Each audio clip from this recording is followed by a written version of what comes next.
Hi friend, मैं हूँ dietitian पूर्वाशा। मेरा diet solution for all channel में सबको स्वागत है। आज मैं आपके साथ डिस्कस करूंगी ADHD डाइट प्लान लेके। पहले मैं आपको बताती हूँ कि ये जो ADHD चाइल्ड है जिसका स्पेशल नीड रहते हैं, वो लोग बहुत ही टैलेंटेड होता है और उसका जो ब्रेन है वो भी शार्प होते हैं। अगर हम उसको अर्ली असेस कर सकते हैं, उसको अर्ली ट्रीटमेंट स्टार्ट कर सकते हैं, उसको अर्ली थेरेपी दे सकते हैं, डाइट को सही तरीके से हम फॉलो करा सकते हैं, तो वो बहुत ही आगे निकल सकते हैं। सोसाइटी में जैसे नॉर्मल फ्लो में हम जो क्राइटेरिया के बेस में हम डिसाइड करते हैं कि ये सफल है या सफल नहीं है, वो क्राइटेरिया से भी ये लोग सफल हो सकते हैं अगर हम सही तरीके से उसको गाइडेंस दे। तो सच ये ही है कि ये ADHD होना और क्योर होना दोनों ही डाइट के ऊपर डिपेंडेंट नहीं है। बच्चे को हम जो रेगुलर फ्लो उसमें अगर लाना चाहते हो तो उसको बाकी सारा बच्चे के जैसा उसको भी एजुकेट करना पड़ेगा, उसको कुछ मैनर्स सिखाना पड़ेगा और उसको कुछ एटिकेट सिखाना पड़ेगा। तो ये सब कुछ करने के लिए पहले ही हमको जो जरूरी है वो है अटेंशन। बिठाना पड़ेगा हमको। वो बहुत ज्यादा एक्टिव होगा, बहुत ज्यादा चंचल होगा तो वो बैठ नहीं पाएंगे। तो पहले हमको वही चीज करना पड़ेगा, उसको हमको स्टेबल करके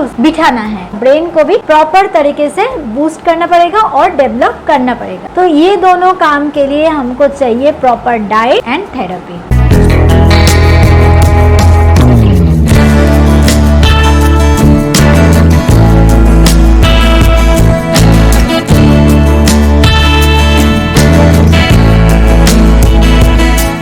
पहले मैं आपको बताऊंगी हाइड्रेशन। हाइड्रेशन मीन कितना पानी का जरूरत है, पानी कितना होना चाहिए आपका बॉडी में। तो मैक्सिमम टाइम पे हम देखते हैं कि ये जो ADHD चाइल्ड है वो डिहाइड्रेटेड रहते हैं। तो वाटर का फंक्शन है neurotransmitter production. Dopamine, epinephrine, norepinephrine, इसको हैप्पी हार्मोन भी बोलते हैं, जो इमोशन कंट्रोल में हेल्प करते हैं। डोपामिन न्यूरोट्रांसमीटर है, उसका जो फंक्शन रहता है वो है मूवमेंट, जैसे चलना फिरना, बॉडी को हिलाना, हाथ हिलाना, पैर हिलाना। सेकंड जो है वो है मेमोरी, याद रखना। थर्ड जो है वो है प्लेजरेबल रिवॉर्ड, जैसे कुछ काम करके हमको शांति मिलता है, जैसे हमको कुछ काम करके गुड फील होता है, अच्छा लगता है ये। एंड फोर्थ जो है वो है मोटिवेशन। डिहाइड्रेशन होता है तो प्रोडक्शन, वो का जो गुड फंक्शन, ये दोनों जगह पे ही प्रॉब्लम्स आ जाता है। तो इमोशंस में भी प्रॉब्लम आ जाता है। वो जो काम सीखना चाहिए उसमें फोकस ना करना, इररिलेवेंट काम है जो जरूरत नहीं है हमको। जैसे यूजुअली लोगों को जो काम उतना जरूरत नहीं लगता है तो उसमें ज्यादा फोकस करना, और दूसरे जो काम सिखाना हम चाहते हैं बच्चे को तो उसमें फोकस ना कर पाना। खुद सीखा हुआ काम को भूल जाना, जो हमने सिखाया है बच्चे को वो भूल जाते हैं वो। जो न्यूरोट्रांसमीटर इम्बैलेंस होता है तो उसके वजह से ये सब सिम्टम्स आ जाते हैं। तो जैसे पहले से ही जो हाइपर एक्टिव चाइल्ड होता है, जो ADHD चाइल्ड होता है, उसमें ये सब सिम्टम है। ऊपर से अगर डिहाइड्रेशन हो जाता है तो ये सब सिम्टम्स और भी ज्यादा प्रकट होता है। ADHD चाइल्ड तो वो बता नहीं पाते हैं कि उसका थर्स्ट है, वो ठीक से वो समझा नहीं पाते हैं। तो उसका जो केयर गिवर जो होता है वो भी समझ नहीं पाते हैं कि क्या जरूरत है। जैसे वो हर टाइम थोड़ा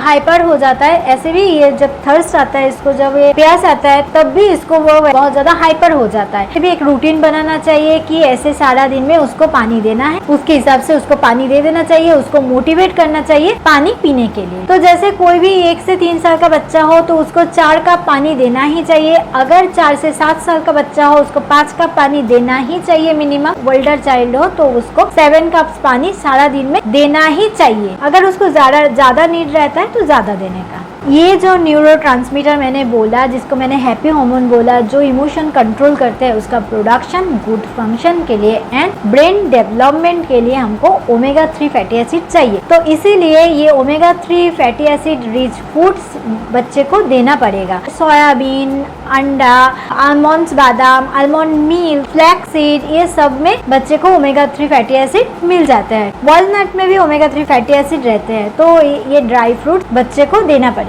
वाटर इसके लिए एक सुपर ड्रिंक है, ऐसा ही आमंड मिल्क भी इसके लिए सुपर ड्रिंक है। Almond milk omega 3 fatty acid rich, calcium rich भी होता है। जो बच्चा एक्सेसिव हाइपर एक्टिव होता है तो उसको हमने दूध पीने में मना कर देते हैं। कैल्शियम फोर्टिफाइड जो आमंड मिल्क हम देते हैं, कैल्शियम एंड प्रोटीन का जो नीड है फुलफिल करने के लिए, तो दूध में थोड़ा बहुत रेस्ट्रिक्शन है, इसलिए बाकी जो कैल्शियम रिच फूड है वो बच्चे को ज्यादा देना पड़ेगा। जैसे तिल सीड्स, आमंड, लीफी वेजिटेबल्स, भाजी, शाक, पालक, ऑरेंज, केला, सोया चंक, न्यूट्रिला, टोफू, तो ये सब भी बच्चे के लिए हेल्पफुल हो सकते हैं। बच्चे को होल एग भी देना पड़ेगा अगर बच्चा नॉन वेजिटेरियन है तो। अगर वेजिटेरियन है तो सोयाबीन, भाजी, तिल सीड्स ये सब तो है ही बच्चे के लिए। ड्राई फ्रूट्स, आलमंड्स, वालनट ये सब बच्चे को देना है। ADHD चाइल्ड का जो डाइट है वो ग्लूटेन फ्री होगा। तो ब्रेकफास्ट में हम इडली दे सकते हैं, ओट्स खिचड़ी दे सकते हैं, उसमें वेजिटेबल्स डाल सकते हैं। अगर बच्चा नॉन वेजिटेरियन है तो उसमें हम वेजिटेबल्स, ड्राई फ्रूट्स, इसके साथ साथ में हम एग भी डाल सकते हैं। पुलाव दे सकते हैं, राइस पुलाव दे सकते हैं, चीरा का जो पुलाव होता है वो दे सकते हैं, रागी दे सकते हैं, रागी का हलवा दे सकते हैं, रागी का रोटी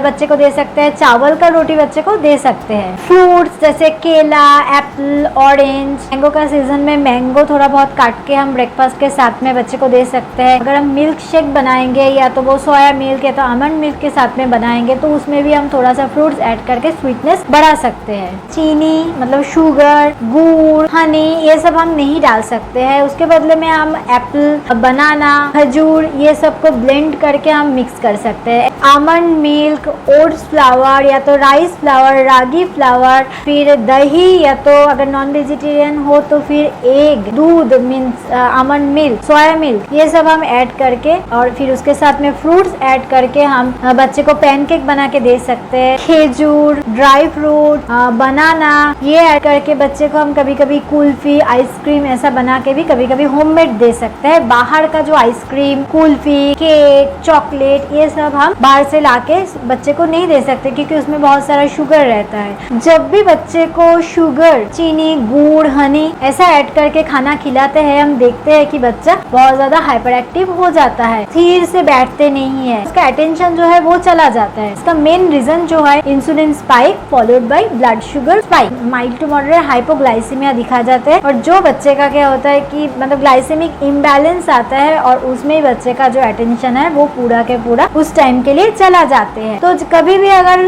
सुबह में ब्रेकफास्ट में बच्चे को शुगरी मिल्क देते हैं, मीठा चीज दे देते हैं तो देखा जाता है कि दोपहर होने के पहले ही वो हाइपर एक्टिव हो जाता है, उसका अटेंशन चला जाता है। तो अगर जैसे ब्रेकफास्ट में हम कुछ शुगरी फूड बच्चे को दे देते हैं, जो बहुत ज्यादा मीठा फूड दे देते हैं, तो देखते हैं कि जैसे दोपहर को बच्चा स्कूल में रहता है या तो वो कोई क्लास में रहता है, थेरापी में रहता है, उस टाइम पे वो हाइपर एक्टिव हो जाता है, तो वो अटेंशन उसका चला जाता है। तो फिर इसलिए उसका जो भी एजुकेशन जो है, जो भी उसको सिखाने के लिए ट्राई करते हैं तो वो फुलफिल नहीं होता है। तो ऐसा होना नहीं चाहिए। ADHD बच्चे को कोई भी हेल्थ ड्रिंक, एनर्जी ड्रिंक जो नॉर्मल वो नहीं दे सकते। अगर उसके लिए कोई स्पेशलाइज्ड ड्रिंक होता है तो वो दे सकते हैं, लेकिन ये कोई भी नॉर्मल जो ड्रिंक आता है मार्केट में, मेडिसिन शॉप में मिलता है, तो वो नहीं दे सकते क्योंकि उसमें बहुत सारा चीनी रहता है। ADHD चाइल्ड डेली फ्रूट खा सकते हैं। कुछ कुछ फ्रूट्स है जिसका ग्लाइसेमिक इंडेक्स हाई है, जैसे मैंगो, बनाना, सपोटा मतलब चिक्कू, ग्रेप, कटहल, जैक फ्रूट, ये सब फ्रूट्स का जो ग्लाइसेमिक इंडेक्स हाई है। तो ये फ्रूट बहुत ज्यादा बच्चे को नहीं दे सकते, थोड़ा थोड़ा दे सकते हैं। जैसे कभी कभी हम देखते हैं आम के सीजन में बच्चे को आमरस तीनों टाइम पिला देते हैं मम्मी ने, तो उसमें भी बच्चा हाइपर हो सकता है। लेकिन एक टाइम अगर बच्चा मैंगो खाते हैं या तो दूसरा फ्रूट्स के साथ पे फ्रूट सलाद बना के मैंगो खा रहा है, उसमें कोई प्रॉब्लम नहीं होगा। बच्चे को डिनर में दाल राइस, दाल भात, खिचड़ी, ओट ये सब दे सकते हैं। अब क्वेश्चन है बच्चे को स्नैक्स में क्या दे सकते हैं। बच्चे को स्नैक्स में रागी हलवा दे सकते हैं, उसमें एप्पल ऐड कर सकते हैं, उसमें ड्राई फ्रूट्स ऐड कर सकते हैं। वो बच्चे के लिए बहुत अच्छा होता है क्योंकि उसमें कैल्शियम रहता है रागी में। सेकेंडली आप मखाना दे सकते हैं, रोस्टेड चना बॉईल करके या तो मटर बॉईल करके दे सकते हैं। बच्चे को घुगनी दे सकते हैं, मुरमुरा, ममरा जो बोलते हैं मूढ़ी, वो बच्चे को दे सकते हैं। बच्चे को वेजिटेबल सूप भी दे सकते हैं। वो एक एक चाइल्ड को एक एक चीज में सेंसिटिविटी रहता है। सारा फूड हम निकल देंगे डाइट में से तो बच्चा खाएगा क्या, है ना।